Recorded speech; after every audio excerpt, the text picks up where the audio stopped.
I appreciate Muldoon for the introduction, and it's good to know that someone's paying attention at Brown back when we were doing that stuff, because it was a pretty crazy time. That was in September of 2007, and I had just come back the summer before from riding my bicycle across Southeast Asia, and it was my first time trying to do something like that. So I'll show you a few pictures from it in a little bit, but basically what I was talking about is do you guys, who here remembers when there were hundreds of monks or thousands of monks marching in Burma about 3 or 4 years ago?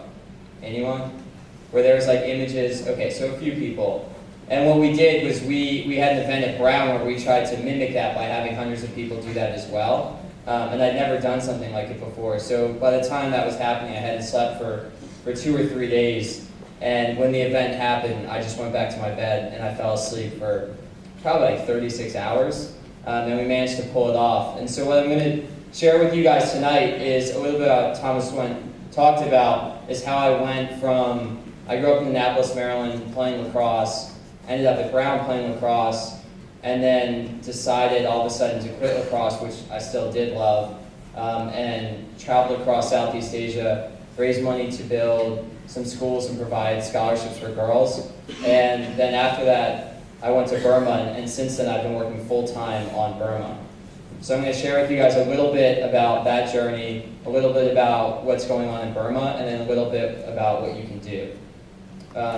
Does that sound fair? Does anyone have any burning requests, any good stories that you would like to hear? Anyone? No one? Bueller? Okay. So you guys had a long day too, right? Like right? You guys all had class today, I presume. You don't get snow days at boarding schools, right? No. You need a public school. All right. So I know you guys have had a long day. So basically, what I'll try and do is tell you a few stories, and if one of them sticks, great.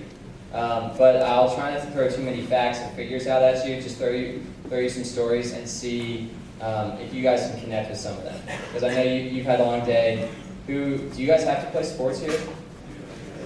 Okay, so winter, what month is it? January? What's your best winter sports team?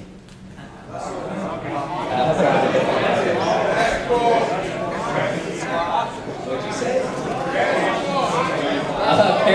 Apparently recreational skiing is very sad. That's what you guys are known for. It's a powerhouse.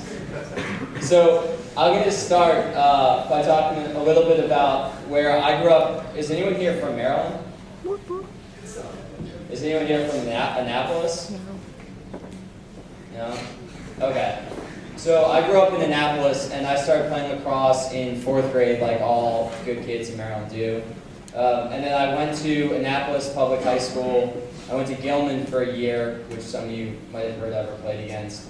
And then I went back to Annapolis for my final 2 years. And I basically gained enough weight that I could play college lacrosse. So when I was a sophomore, I weighed 135 pounds. And I went up to a Hopkins recruiter and told him I wanted to play at Hopkins, which is like probably the best or second best lacrosse school in the country. And 135 pounds is, some of you know from firsthand experience, you're not that big, So the coach, he just like looks me up and down, he pats me on the back, and he says, "Good luck, son." And then he goes and talks to this like 6'4" big Kuid, and it's like, "Why don't you come out and visit at Hopkins?" So I realized that I needed to gain a lot of weight really quickly. And so I started eating about 220 grams of protein a day and lifting a lot of weights, and then gained enough weight that Brown recruited me at the very last minute. And 2 days before the early admissions period signed, I went to Brown, said I liked it, and then went there. I didn't really know much about it, except that it was a college, so they accepted me, and I could play lacrosse. So I went there, and I played lacrosse freshman year, and I loved it. We were ranked 10th in the country. We were really good. We got to play Syracuse and Princeton and Cornell, and there would be 10,000 people at a game. And then after my sophomore year, I played, and I started playing a little more, and then I realized that summer I wanted to do something different. So the summer before, I'd gone to Officers Candidate School for the Marines, which is where I got these boots from. They're good boots, 7 years old now. And so I got the next summer off, and so I decided to travel around the world. and I bought a round-the-world plane ticket starting in June of 2005. So I spent the semester in Turkey. So I went from Australia to New Zealand to Thailand, and I rented a moped and drove around the country for 3 weeks. And then I went to Laos for 3 weeks, and at that point it's rainy season, and you can only get around Laos on basically like dugout canoes with a motor tied to the back. And so after 2 months there, I went to the Middle East and then spent a semester in Istanbul, Turkey. So this is about a 9-month period. Then came back to Brown in the winter of 2006 to start my junior spring. And that was the moment that I decided to stop playing lacrosse, because when I was in Laos and Thailand, I had seen things I'd never seen before. I went to probably a dozen villages, and the vast majority of them didn't have a school. And so I decided that instead of playing lacrosse, I would do something else physical. And so I decided to start a program called Cycle for Schools, where I rode my bicycle through Laos and Cambodia in exchange for fundraising money to build a school. So I started this in January of 2006, and by May of 2006, I raised about $20,000, which was enough to build a primary school in Laos and provide some girls' scholarships in Cambodia. So right before I was about to take off on my trip to do this, which I had no idea what I was doing. I mean, I just bought a road bicycle. I thought it would be a good idea, but I said I was going to do it. So by that point, I couldn't get cold feet. And when I was about to leave for my trip, I was at Brown, and it was that April, and there was a man that came and spoke from Burma, and his name is Bo Chi. And he was a political prisoner in Burma for... Can you guys all hear me? Can you hear me without this? Okay, then I'll use this. So he was a political prisoner in Burma for about 7 years. And I heard his story, and I was like, well, I'm going to Cambodia, I'm going to Laos, I'm going to Thailand.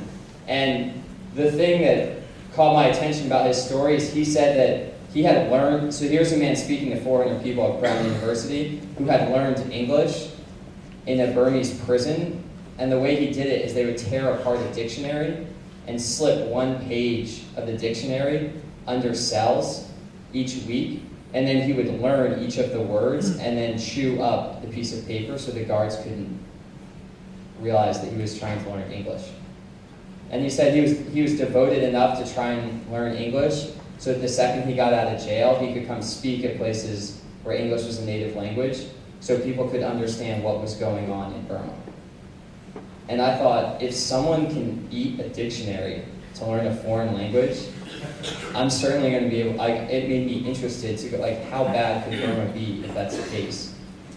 And so I decided that after I went through Laos and after I went to Cambodia, I would go to Burma on my bike trip.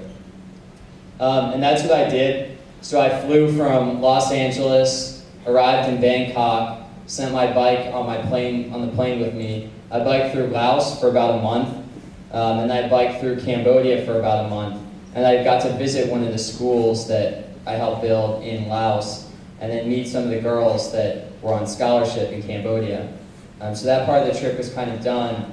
And then after that, I took a plane over to Burma, and I biked around Burma for about a month. And that was in September of 2006. So this is a picture to prove that I actually went on the trip. I took it in front of a temple. I mean, it kind of does almost like Photoshopped. But the guy who took this picture was a Cambodian guy who definitely hadn't used the camera before. So he took multiple pictures of himself first, because when you look at the back of the camera, it looks like that's what should be taking it. And then he almost got run over by a donkey cart 6 seconds after taking this picture. So it was in the middle of this busy street. So it's my only photo of someone else taking a photo of me, because I was alone the entire time. Sometimes I would have little kids bike next to me for a few miles at a time, which is kind of cool but kind of embarrassing that they were bare feet on these old Chinese junker bikes and they could keep up with me.